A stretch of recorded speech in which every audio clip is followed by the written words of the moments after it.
Mahigit 12 milyong halaga ng hininalang shabu nasabat sa anti-illegal drug operation ng mga membro ng Provincial Drug Enforcement Unit ng Iloilo Police Provincial Office. 3 drug suspect arestado. Patuluman Ray sa Valencia, ibalita mo.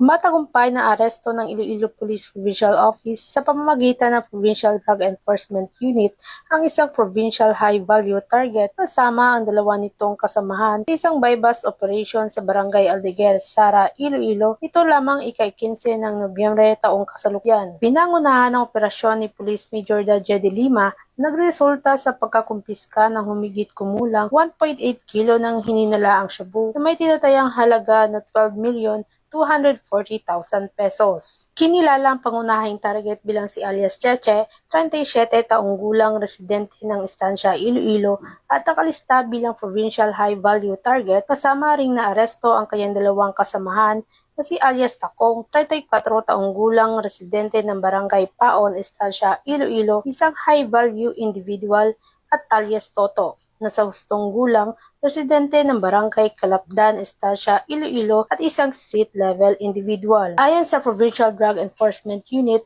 halos 4 na buwan nilang minamanmanan at piniberika ang ilang drug activities ng grupo. Kasalukuyan na sa kustudiya ng Sara Municipal Police Station ang 3 suspect at nahaharap sa kasong paglabag sa Comprehensive Dangerous Drugs Act of 2002. Pinuri ni Police Colonel Bayani M. Marzalan, Provincial Director ng Iloilo Police Provincial Office, ang Provincial Drug Enforcement Unit sa matagumpay na operasyon laban sa iligal na droga. Ang PNP ay may layuning tuluyang sugpuin ang ipinagbabawal na droga upang mapanatili ang kapayapaan, kaayusan at seguridad ng mga mamamayan. Alinsunod sa isinusulong na bagong PNP para sa bagong Pilipinas, serbisyong mabilis, tapat at nararamdaman. Mula dito sa Police Regional Office 6, ako ang inyong Police News Network Correspondent, Patrolwoman Reza Valencia, alagad ng batas, tagataguyod ng Balitang Pulis.